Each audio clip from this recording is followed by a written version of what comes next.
Salut les amis, nouvelle vidéo. Alors désolé pour l'état un petit peu dans lequel je suis, c'est affreux, mais grosse journée de travail sur le terrain. Alors pourquoi une grosse journée de travail? Grâce à cette machine là, un énorme tracteur qui m'a épargné d'une tendinite. Comment? En faisant tout ça. J'espère qu'on voit bien derrière moi, mais il y a à peu près 60 mètres de long. Donc en fait ils sont arrivés ce matin vers 8 h. D'ailleurs, chose appréciable, ils sont arrivés un petit peu avant moi. Je suis arrivé à 8 h 02, ils avaient déjà déchargé le tracteur l'opérateur était déjà devant l'entrée du terrain à agrandir l'entrée pour qu'il puisse passer le tracteur. Donc ça c'était cool, ils ont pris des petites initiatives, on leur avait expliqué ce qu'on voulait et ils étaient ponctuels. Et à peine arrivés, du coup on les a lancés sur les travaux de déblaiement, c'est-à-dire libérer tout le long du mur et faire ça sur à peu près 60 mètres de large, donc une grosse profondeur. Donc ça s'est plutôt bien passé. Donc l'opérateur a travaillé de 8 h à 13 h, il a fait tout ça. Donc à peu près ça fait, j'ai compté 600 mètres carrés de grandeur. Il a enlevé pas mal de pierres, de racines. Alors il n'a pas encore tout fait nickel, mais il a fait le plus gros. Et 600 mètres carrés en 5 heures. Malheureusement, après la pause déjeuner à 13 h, quand il a fini sa pause déjeuner, donc à 14 h, il a tenté de rallumer le tracteur, il ne se rallumait pas. Donc on a perdu 2 heures à attendre le mécanicien pour s'occuper de cette petite bébête. Donc je pense que ça s'appelle un godet devant et un picot à l'arrière. Et du coup il a repris le service à 16 h 30. Donc en une demi-heure il a juste nettoyé un petit peu de ce côté là et agrandi encore un peu plus le mur, parce que demain on attend une livraison pour de matériaux pour l'atelier. Donc je crois que c'est le ciment et d'autres petits matériaux. Ils vont commencer à faire les fondations, donc on en a profité pour agrandir pour eux. Mais voilà, on est super content. Ça a fait un énorme boulot en 5 heures, 600 mètres carrés en 5 heures, on ose imaginer. Donc on lui a dit qu'on voulait le tracteur pour au moins 4 jours. Donc en 4 jours on imagine le boulot que ça peut faire, notamment déplacer tous les tas que j'ai fait à divers endroits et les rassembler et surtout les aplatir pour prendre moins de place. Donc ça c'est cool. Donc en fait on avait le choix entre deux solutions pour faire ce travail. Soit on faisait appel à des équipes donc qui nettoyaient le terrain, soit une machine. Donc en termes de coût, c'est pas du tout la même façon de travailler. Les équipes, c'est au résultat. Donc en gros ils te facturent au mécaté carré. C'est-à-dire, je ne sais pas si vous vous souvenez, mais je vais vous en montrer un pour ceux qui n'auraient pas vu les vidéos précédentes. Mais dans le Yucatan, les unités de mesure, c'est pas les mètres. Enfin, ils utilisent les mètres comme dans tout le Mexique, mais l'unité de mesure qui est utilisée de prédilection, c'est le mécaté. Donc le mécaté, c'est 20 mètres. Donc comment ils les matérialisent, ces mécatés? Ils mettent deux pierres l'une sur l'autre, qui n'est pas un truc très naturel. Donc on en a ici, on en a une au fond. Je vais zoomer un peu. Celle-là, ça c'est un mécaté. Donc ça veut dire qu'entre ces deux pierres, il y a exactement 20 mètres. Donc c'est des super points de repère. Et donc les équipes nous facturent 2000 pesos pour un carré de 1 mécaté. Donc c'est-à-dire pour une surface de 400 mètres carrés. Et qu'est-ce qu'elles font pour 2000 pesos? Donc 2000 pesos, ça fait à peu près 100 €. Elles coupent tous les arbres, elles les mettent en tas et ils enlèvent toutes les racines. Donc c'est intéressant, c'est pas très cher, 100 € pour 400 mètres carrés. Le problème auquel on est confronté, c'est qu'il y a de la poussière. Le problème auquel on est confronté, c'est que déjà, ils ne peuvent pas déplacer les pierres. Et nous, on a d'énormes pierres, donc je vais vous en montrer. Alors, il y en a qui sont utilisés pour le mur, mais on voit des pierres comme ça là-bas. Là. Ça doit faire plus d'une tonne. Et ça, du coup, ils ne les touchent pas. Ils n'ont pas les moyens humains de les déplacer. Donc ça, non, ils n'y touchent pas. Et en plus, c'est le temps. C'est-à-dire qu'en gros, il faut compter un peu plus d'une semaine pour qu'ils fassent un mécaté. Et nous, on était partis pour faire entre 1500 et 2000 m² de déblaiement pour faire une première partie de plantation. Et du coup, là, ça ferait pas mal de temps.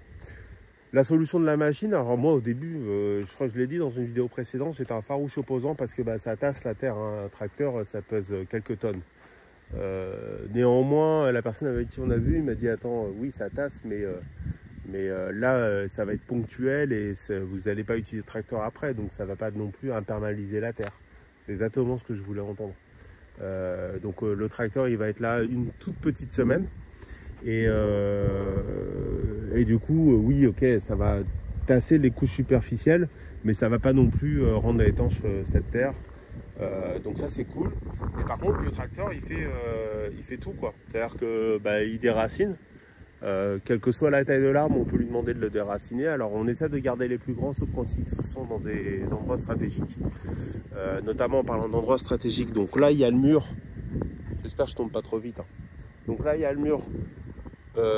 4 mètres en partant du mur, on va planter des arbres, principalement fruitiers, je l'espère. On verra en fonction de ce qu'on trouve chez les pépiniéristes. Et 4 mètres après cette ligne de plantation, on va faire une route de 4 mètres aussi de large qui va longer le mur. Donc on se dit, voilà, si on a besoin à un moment qu'un grand véhicule aille à l'autre bout du terrain, il pourra rentrer. Surtout que la route qui est derrière le mur, qui se trouve juste derrière là, elle n'est pas viabilisée, donc elle n'est pas faite pour le passage des engins, de gros engins. Déjà nous avec la voiture, le 4x4 on rentre pas, on le tente pas parce qu'on ne sait pas du tout. Y a des fois la route rétrécit et on n'a pas envie de surborder. Enfin bref, donc on a on va dire la plantation va démarrer 8 mètres à partir du mur d'enceinte. Et 8 mètres à partir d'enceinte, ça donne à peu près ce mur-là, cet arbre-là. J'enlève mes doigts. Donc cet arbre-là, il est à peu près à 8 mètres. Donc de l'arbre ici jusqu'au mur, on a à peu près 8 mètres. On a un tout petit peu moins là, je crois qu'on a 7 mètres ou 7 mètres et demi. Et donc la plantation, elle va démarrer à partir de cet arbre-là. J'ai les doigts très très sales, mais je suis désolé. On va travailler dans la terre et donc à partir de cet arbre là et sur 40 à 50 mètres, donc 40 à 50 mètres dans ce sens là, et après dans ce sens là je vais essayer, j'espère avoir le temps de faire 60 mètres avec ce tracteur. Vu comment il a avancé ce matin, j'étais surpris, surtout qu'il a commencé par le plus difficile, c'est à dire qu'il a longé le mur et sans l'abîmer, c'est à dire qu'en gros quand c'était un peu sioux, il utilisait le picot et il arrachait chaque arbre. Donc j'étais un petit peu ému au début, c'était marrant parce que quand je l'ai vu avancer, ça y est, je me suis projeté sur ce qu'on allait planter. C'est la première grosse étape, on va dire, de transformation du terrain. Ok, un tracteur, c'est assimilé à un engin qui fait du bruit, un engin qui utilise du gazole, qui pollue, qui détruit plutôt que construire. Mais pour autant, c'était une étape nécessaire si je voulais me débarrasser de ce genre de... Le terrain, c'était ça, hein, partout. Donc j'en faisais rien, en fait, je pouvais même pas construire. Donc le but, c'était quand même d'avoir un terrain utilisable. Et donc on n'a pas le choix, on est obligé de passer par ça. Alors la terre et la nue, c'est ce que je déteste. Mais j'ai pas le choix parce que de toute façon, le tracteur fait quelques allers-retours. Donc je peux rien mettre. Dans tous les cas, j'ai bien précisé que les déchets verts, on les gardait ici, les emmenait pas et on les brûlait pas. Maintenant, il faut que je trouve le moyen de les broyer. Donc peut-être je vais essayer de voir si on peut louer ils appellent ça des trituradoras, donc des broyeuses, on va dire, de déchets. Parce que je voulais en acheter une, mais si je l'achète, vu que l'atelier n'est pas fait, ça ira nulle part. Et j'ai pas envie de la laisser à l'air libre et j'ai pas envie de la laisser sur le terrain, même si on n'a eu aucun problème sur le terrain. J'ai pas envie de la laisser à portée de vue de n'importe qui. Donc j'ai passé ma journée avec l'opérateur. Alors c'est marrant parce que avant de venir au Mexique, on me disait souvent prépare-toi parce que le Mexique c'est une autre culture, ils sont pas nécessairement ponctuels, ils n'ont pas forcément la même notion de qualité, on va dire, dans ce qu'ils font. Ils sont pas fiables et tout. Et même des gens d'ici m'ont dit pareil, notamment l'entrepreneur avec lequel on travaille, quand on lui a demandé s'il connaissait des gens qui savaient faire ce travail-là, il m'a dit attention, tout le monde va dire je veux travailler, mais il y en a, ils vont rien faire. Et ben jusqu'à présent, on a eu beaucoup de chance. Parce que du coup, on arrive avec des préjugés, on est un petit peu méfiant, mais finalement, même, par exemple, aujourd'hui, c'est un exemple comme un autre, mais le chef d'entreprise et son opérateur étaient là avant moi. Moi, je suis arrivé à 8h02, ils étaient déjà là. Et le chef d'entreprise qui parlait très bien anglais, avec qui j'ai discuté, je lui ai tout expliqué. Il a retraduit auprès de son opérateur pour être certain que je n'avais pas d'incompréhension à cause de mon espagnol assez bas niveau pour le moment. Et c'était super bien. Et le gars, quand je l'ai vu travailler, très consciencieux, il sait utiliser son tracteur, enfin il n'y a aucun souci. Voilà.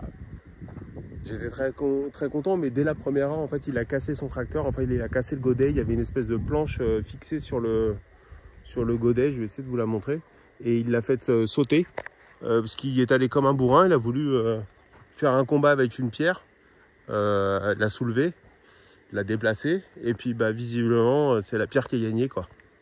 Ce qui est assez impressionnant. Ah oui, voilà, on voit là. Donc là, on voit, il y a une plaque en métal ici. Il s'en sert pour racler, pardon. Et de l'autre côté, on voit qu'elle n'y est pas.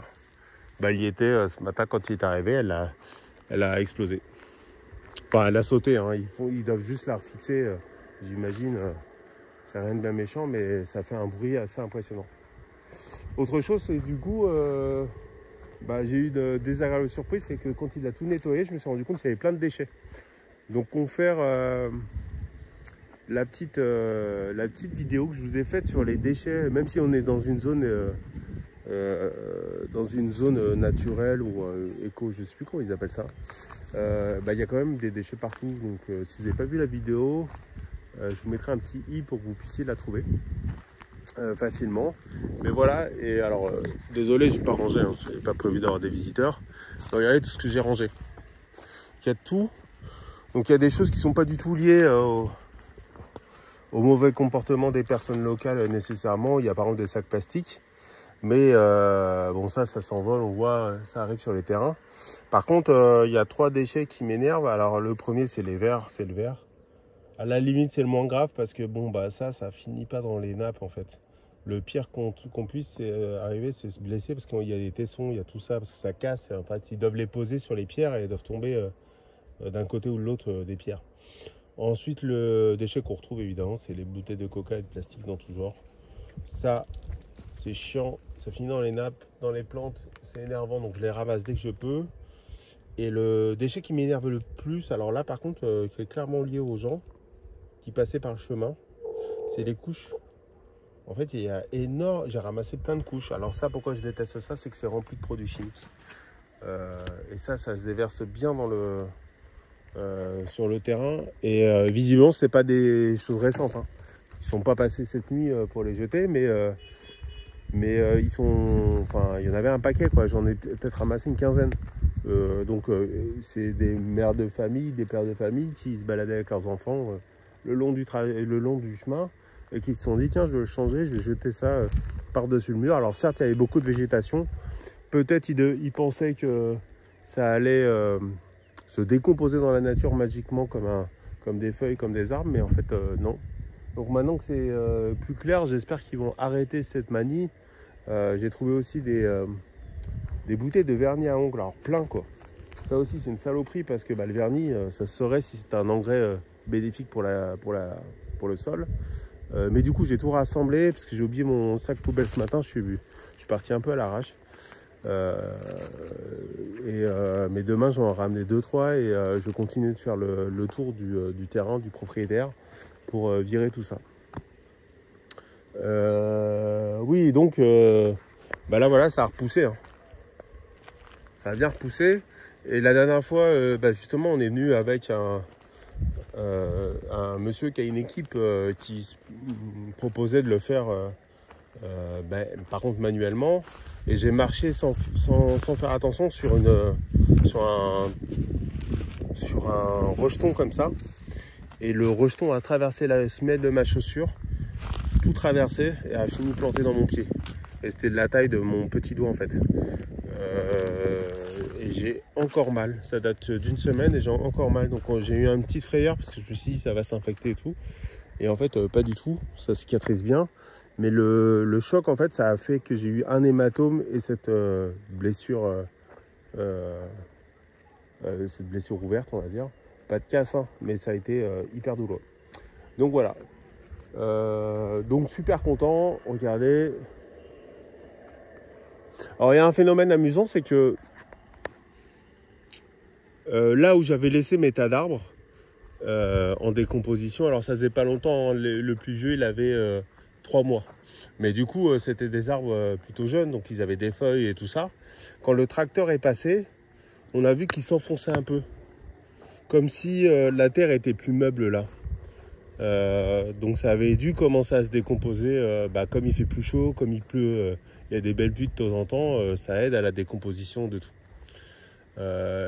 Du coup mon prochain challenge c'est comment je vais m'occuper de ces tas là, et surtout je vais planter au plus vite et je vais voir ce que je peux mettre au sol, parce qu'évidemment on le sait, hein, laisser le sol à nu comme ça c'est pas top, c'est pas top du tout. Et d'ailleurs c'est pour ça que je suis couvert de poussière, hein, c'est toute la terre qui s'envole. On verra. Donc voilà, je pense que j'ai tout dit. Donc l'opérateur sera là jusqu'à la fin de la semaine. Donc aujourd'hui on est mardi, hein, même si je publierai cette vidéo un petit peu en retard, parce qu'il faut que je fasse un petit peu de montage. Il sera là jusqu'à la fin de la semaine et voilà, j'espère que là, on y verra plus clair sur le terrain et qu'on pourra commencer à donner les premiers coups de pioche dans le sol pour planter les premiers arbres de cette plantation. Donc voilà. Et écoutez, je vous dis à bientôt sous ce soleil, hein, et sous ces coups de soleil. D'ailleurs j'ai dû en prendre quelques-uns dans la nuque. Et j'espère vous voir bientôt. À très bientôt. Ciao.